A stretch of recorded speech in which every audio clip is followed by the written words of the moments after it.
Olá, estamos começando mais um Farofa Crítica, um programa onde pensar é o nosso principal ingrediente. A cada programa, intelectuais, ativistas, artistas e outros arteiros comentam sobre temas contemporâneos. O Farofa Crítica é uma produção do CELAC em parceria com o Departamento de Jornalismo e Editoração da ECA USP. Acesse ao nosso canal youtube.com/farofacrítica, inscreva-se e não esqueça de clicar no sininho para receber as notificações de novos programas.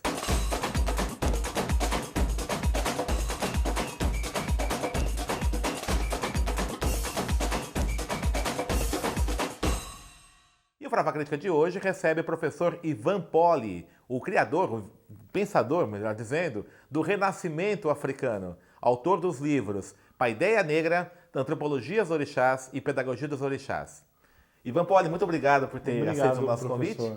Me explica o que é esse Renascimento africano. Bem, o Renascimento africano, ele começa... Bem, o primeiro Renascimento do Sul é o Renascimento hindu, né, do século XIX, Ramakrishna e Vivekananda, a partir do momento em que as sociedades estavam totalmente europeizadas, a elite europeizada, né, eles fazem um movimento no século XIX para resgatar o pensamento hindu e os valores civilizatórios hindus na sociedade indiana, né? Desse pensamento do século XIX, no século XX, bebeu Gandhi, que foi o responsável pela independência da Índia, né? Nesse momento, esse pensamento do Renascimento hindu influenciou pensadores africanos, né?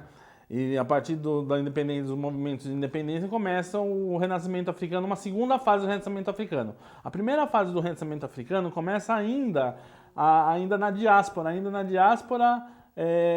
dos povos africanos na América, né? Porque a partir do momento em que se viu que era possível viver e se organizar a partir de valores civilizatórios comuns, né? A partir mesmo em etnias diferentes, né? Se vê que é possível fazer algo para se unir à África, né? E começa o movimento pan-africanista e o Renascimento africano em um primeiro momento, né? Num segundo momento ele tem essa influência do hindu, do Renascimento hindu nos anos 60, né?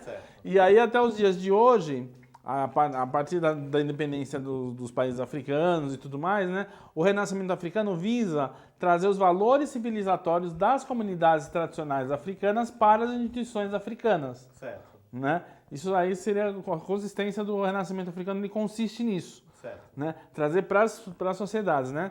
E a gente fala também, atualmente no século XXI, um Renascimento latino-americano, que é trazer os valores civilizatórios indígenas, né? E das sociedades afro-americanas, né? Para as instituições brasileiras, né? E aqui a gente tem a Lei 10.679, que nos beneficia, né? Nós temos espaços como o CELAC, que nos beneficia nesse sentido, que eu dou aula no CELAC, né? De africanidade, justamente, né?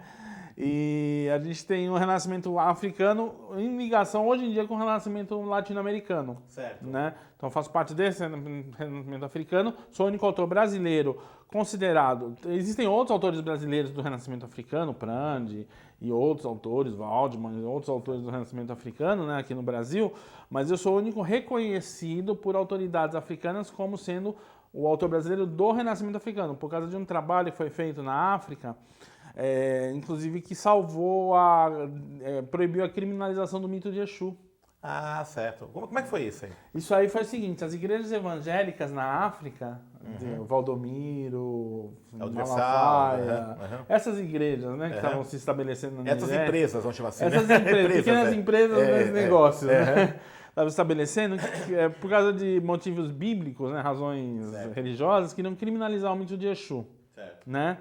E aí, o meu livro, Antropologia dos Orixás, ele prova que o mito de Exu, ele traz os aspectos de modo social e histórico para essas sociedades, o transgressor, né? Esse transgressor e esse revolucionário, ele é necessário nessas sociedades para a renovação histórica e para um modo social e histórico, né? E que se você tirar esse elemento do imaginário daquela população, esse sistema entra em caos, né?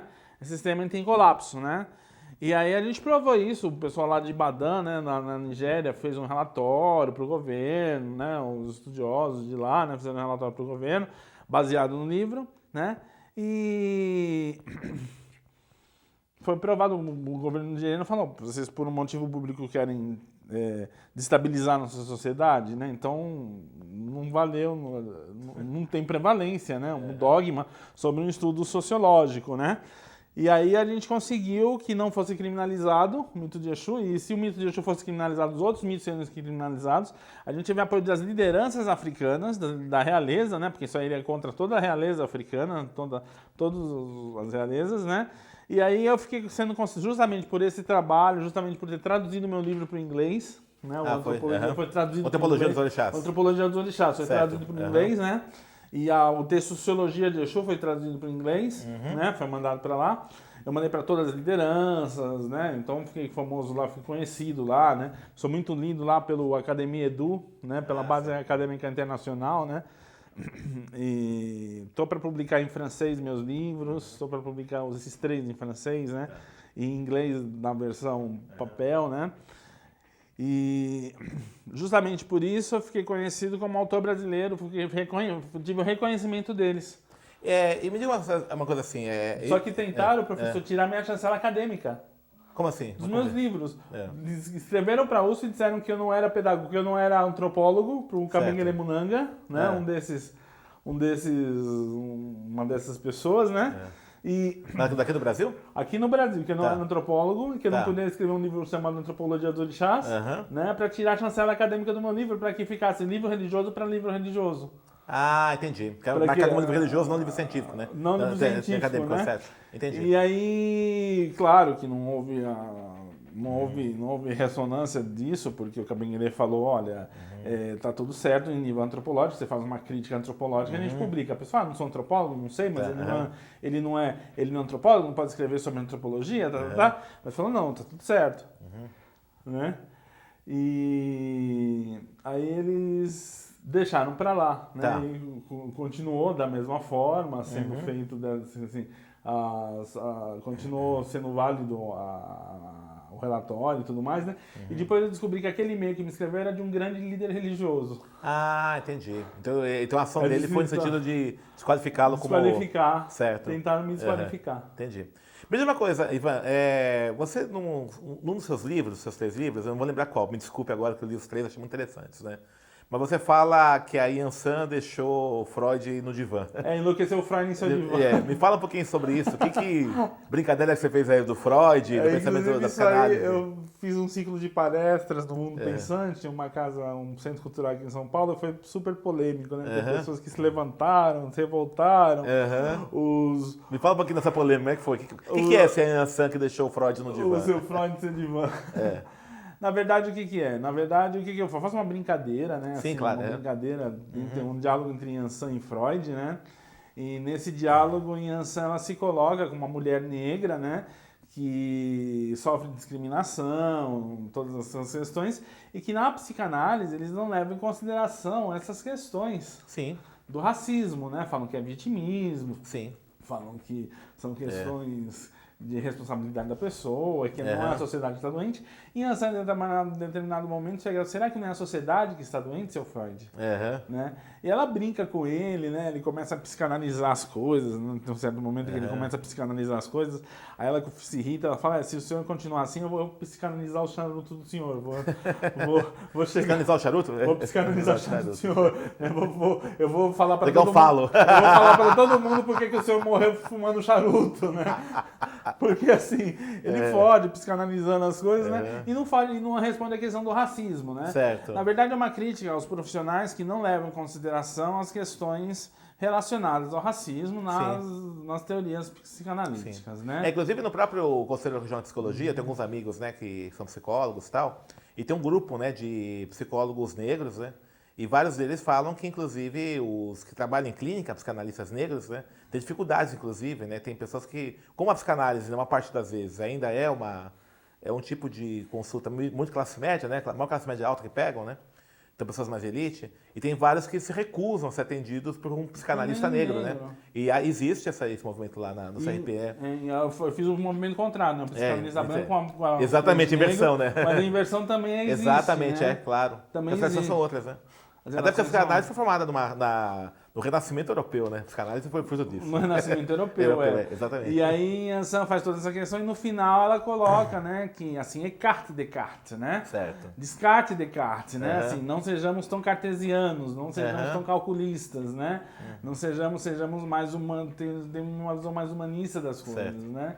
Tem uma visão mais humana das coisas, mais dialética, né? E esse debate seu do Renascimento africano, esse estudo que você faz das tradições africanas, como é que tem impactado, por exemplo, na aplicação da Lei 10.639, nessa lei que obriga o ensino de história da África e de cultura africana no ensino? Bem, a primeira coisa que eu falo na Secretaria de Educação que eu vou ensinar, que eu vou falar, porque assim, apesar de falar dos orixás, mesmo falando dos orixás, eu não falo de religião. Certo. Né? Eu falo dos valores civilizatórios africanos, certo. presentes nos mitos africanos e que nos influenciaram. Sim, até porque a escola é laica, né? Porque a escola é laica, né? Apesar que a gente vê assim, né? A escola, o Estado brasileiro, pessoas rezando Pai Nosso, a gente vê uns absurdos, né? Então, assim, a escola meio laica preia, né? Exatamente. Escola laica preia. Até a página 2, né? Até a página 2. Os feriados, todos católicos, feriados. Todos católicos, né? Então, assim, a gente vê pessoas rezando Pai Nosso. Eu falei assim, cheguei e falei numa escola, né? Bem, se a senhora reza o Pai Nosso, eu posso trazer aqui para acalmar as crianças, vamos rezar então o canto do seu tranca-rua para deixar elas mais animadinhas. Né? Sim, o vizinho faz belém, belém, bló. Mas que é uma coisa que já não pode, né? Ou trazer a bombodira para aconselhar as mães que têm maridos que têm problemas. Ou trazer o caboclo do preto velho para aconselhar na reunião de pais. Quer dizer, assim, muitas coisas são... Poderia ser, se a gente faz o Pai Nosso, poderia fazer tudo isso. Exatamente. Né? Que são coisas absurdas. Mas assim, meu trabalho não vai nesse sentido. Meu trabalho vai no sentido de trazer esses valores civilizatórios, né? E na Lei 10.639 ele é bem visto. Né? Assim, quando as pessoas não compreendem esse trabalho, ele é bem visto. Apesar que existe um preconceito muito grande dos setores evangélicos em falar do tema. Em falar mesmo de maculelê, de samba, de questões assim. Profissionais evangélicos se recusam. Sim. Né? Eu dou aula... Esse é o maior entrave, esse, né, Ivan?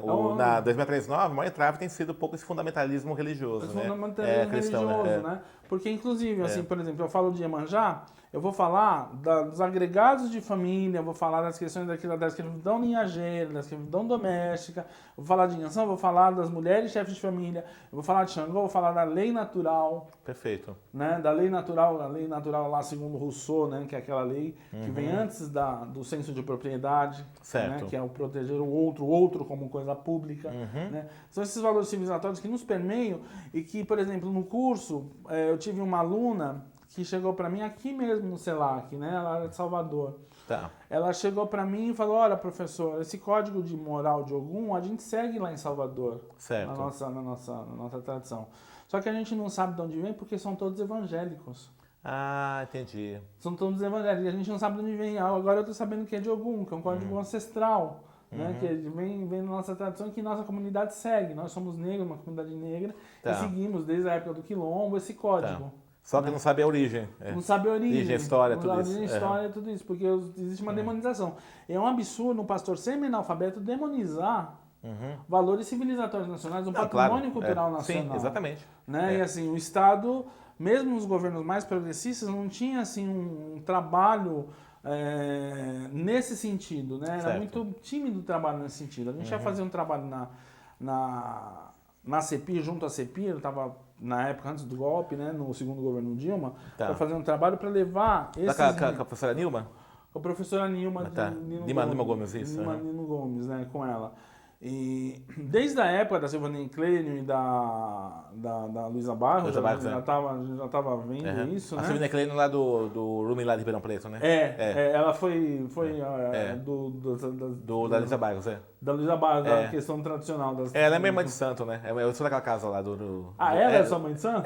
Não, minha mãe de santo é a mãe Neide. A mãe Neide, isso, né? Então, ela é da tua mãe de santo. Isso, exatamente. Então ela é mesmo, porque ela é da do Ilê e Amezão Orum, né? Então, ela é de lá, mãe de santo. Eu conheço ela. Então, ela que me levou para Brasília, eu fiz um relatório e tudo mais, e depois ficou meu trabalho lá, e a gente ficou de fazer um trabalho assim, de levar para as comunidades de raiz de tradição africana um profissional que fosse estudioso de pedagogia, de história, de letras, desde 1739, né, que falasse da antropologia dos orixás e mais do trabalho que ele estivesse fazendo, né, desses valores civilizatórios, mais do trabalho que ele estivesse fazendo em um terreiro para chamar as pessoas, chamar os alunos de sociologia e antropologia, sociologia e filosofia do ensino médio, para trazer para dentro do terreno, para transformar esse terreiro em um ponto de cultura. Ah, entendi. Né? A ideia era fazer isso, só que aí veio o golpe, aí acabou, cortou tudo isso, né? Aí eu fui fazer fui pro ensino privado universitário, né? Fui demitido por usar meu livro. Tá. Fui perseguido por usar meu livro. Na universidade que você deu aula? Na universidade que eu dei aula. Que impressão, que absurdo. Estou processando, é um absurdo. Os alunos evangélicos se recusaram a ler. Aí você vê a realidade, né? Então eu queria falar um pouco com você sobre isso, né? Essa dificuldade que nós estamos enfrentando hoje, desse fundamentalismo crescente, né? E aí você vê, por exemplo, você tem, assim, nada contra as religiões, acho que a religião é uma opção de cada um, né? Mas quando você observa que esse fundamentalismo acaba sendo a base política, essa base dessa intolerância que vem crescendo, nem intolerância, hoje é um racismo religioso, eu acho, na verdade, né? Mais que intolerância, né? De violências praticadas, né? Como é que você enxerga as possibilidades desse renascimento africano, latino-americano, apresentar-se como alternativa? Porque é uma dificuldade. Bem, ele é alternativo. Assim, ele é. Mas apresentar-se como assim, publicamente, consolidar-se como uma proposta mesmo. Ele se consolida a partir do momento que você tem aderência nas universidades, no meio acadêmico. Certo. Nesse meio acadêmico. A gente tem que primeiro estar no início, né? Tem que estar embrionado lá no renascimento latino-americano, sobretudo, né? Em espaços como o CELAC, em espaços como a universidade pública, em espaços como universidades federais, né? E daí a gente tentar criar teses e pessoas que um pensamento intelectual. Um pensamento intelectual certo. Que sustente isso, né? E que leve isso para políticas públicas. Entendi. Né? Eu acho que nesse governo vai ser muito difícil a gente prosperar. A gente vai trabalhar como resistência. Sim. Né? A gente ter eco nesse governo vai ser meio difícil, né? Mesmo que nos governos passados a gente tinha um certo eco, mas mesmo assim existia uma certa resistência desses setores mais conservadores. Exatamente. Né? É também compreensão da parte da esquerda também, né? Então, a esquerda tem uma parte extremamente europeizada, né? Sim. Acho que a base teórica dela é europeia. É extremamente europeizada. Por exemplo, quando você fala na esquerda que existem experiências, não digo socialistas, mas assim, anticapitalistas, na África, né? Eles não conhecem. Não conhecem, por exemplo, você fala que, por exemplo, os transgressores, né? Tem os transgressores em modo de produção, né? Que eram aqueles que, quando os detentores dos meios de produção na África, pela concentração de riquezas, desequilibravam a estrutura social, eles eram mortos, eles tinham a morte social, a morte física. Certo. Né? Eles tinham essa morte social, ou seja, eram experiências pré-capitalistas, experiências anticapitalistas, né? E que aconteciam na África muito antes de Marx. Entendi. Aconteciam no leste da África, acontecem ainda no leste da África, e tem uma origem muito anterior a Marx, né? Certo. Então, assim, todas as relações, mesmo na Ásia você tem essas relações, né? Na Índia você tinha certos grupos que tinham essas relações, né? Com os detentores dos meios de produção, né? Quando você fala disso, é extremamente não. Parece que quando você fala assim, tudo começa com Marx. Né? Como se o mundo não tivesse tido experiências anticapitalistas anteriormente a Marx. E a África teve essas experiências, né? Teve essas experiências e elas são extremamente importantes. Inclusive, se você for ver, o fio condutor da educação africana, da educação na África Ocidental, se você tomar... Tem vários nomes, tá? Esse fio condutor. Por exemplo, os gregos, né? Quando a gente vai estudar a paideia grega, lá no Paideia Negra eu falo disso, né? Quando a gente vai estudar a paideia grega, né? O fio condutor da educação grega se chama arete, que é a excelência. Você tem que ser excelente, o herói tem que ser excelente em algo. Excelente é ser melhor que o outro. Tá. Melhor que o outro, concorrer com o outro. Tá. É uma disputa sempre. É uma disputa sempre. E não necessariamente você precisa ter caráter. Ah, entendi. Né? E no fio condutor da educação africana, na educação da África Ocidental, você tem vários nomes, mas o nome que eu uso entre os Yorubás, é Iuá. Iuá Pelé e o Arerê, que é o caráter, justamente. O fio condutor é o caráter. Então um é competente, um é a disputa, a vitória, e o outro é o caráter. O outro é o caráter. Então, assim, você Certo. tem que, se a gente tivesse nos nossos quilombos, né, nas nossas sociedades tradicionais, nas nossas sociedades de resistência aqui, o fio condutor dos nossos heróis quilombolas, como o Aretê, dificilmente nossas sociedades teriam uma sociedade de cooperativas, de cooperação. Certo. Né? Mas como o fio condutor é o caráter, você tem possível se fazer essa sociedade como queriam lá os jacobinos, colaborativa, essa sociedade de irmandade, essa irmandade mesmo, né? Certo. Essa sociedade... Então, será que o Marx passou pela África, então? Então, assim, tem essas questões. Aprendeu, né? E a gente leva essas questões, né? Importante isso. A gente leva essas questões, né? E, assim, outra questão muito importante, a lei natural, né? Você vai lá em Rousseau, falar que a lei natural, o homem no estado de natureza, o homem das sociedades tradicionais seria o estado mais elevado da humanidade, que o homem devia permanecer, segundo Rousseau, né? Tudo isso, tem o meu texto Xangô antes de Rousseau, Certo. né? Fala que tudo isso está no Código de Xangô, e é um código que nos é caro, né? Certo. Assim, que a lei natural é aquela lei que vem antes do advento da propriedade, que se protege tudo é de todos, Certo. né? E a gente não reconhece, o Rousseau fala que a magistratura, né? A própria magistratura, as instituições, a escola, a educação, as instituições administrativas surgem para deixar os pobres no lugar deles, né? Para defender a propriedade, Certo. né? Tal como surgindo, que o homem se corrompe e tudo mais, né? Nas sociedades tradicionais, que estão um passo anterior a esse, né? A lei, ela é a defesa do bem comum, né? Então, na sociedade, nos nossos terreiros, a gente tem essa questão da defesa do bem comum. E a verdadeira razão pela qual nós somos perseguidos pelos protestantes é justamente pelo espírito do capital. Entendi. O espírito do capital, lá de Max Weber, né, que ele falava, né, que surge da ética protestante, né, que está na teoria da prosperidade e tudo mais, que é acumular bens, acumular capital com uma finalidade em si mesma. Certo. Né, que vai contra esse espírito africano, né, de ter o bem comum. Entendi. Né, de ter toda essa experiência, o espírito africano vem com essa experiência anticapitalista. Certo. Né, assim, o renascimento africano vem com essa experiência. Então, assim, o grande embate, além desse embate religioso, entre aspas, né, esse embate ideológico, o embate é ideológico, mas também nesse campo. Certo. Né? Também se dá nesse campo. Ivan, nós estamos terminando nosso programa. Faz um merchan dos seus livros, né? Quem quiser comprar, onde pode achar. Bem, gente, por enquanto eu estou mudando de editora. Né? Eu estou indo para a editora Palas. Eles vão ser lançados até o final do ano. Eles vão ser lançados de outubro a dezembro. Certo. Vão ser lançados na editora Palas. Vocês vão poder comprar nas livrarias, né? Eu estava com uma outra editora, estou mudando de editora. Por enquanto, vocês podem baixar meus 12 livros sobre renascimento hindu, renascimento chinês, renascimento do Oriente Médio, renascimento russo, renascimento europeu, né, que eu tô, os renascimentos. Os renascimentos do Sul, né, de forma geral, né, que a gente eu tenho um contato com pessoas de outros lugares, né, a gente são vários intelectuais do mundo inteiro, né. Vocês podem achar no academia.edu no meu perfil Ivan Poli. Ivan Poli, tá? academia.edu/Ivan Poli, é isso? /Ivan Poli. Ok.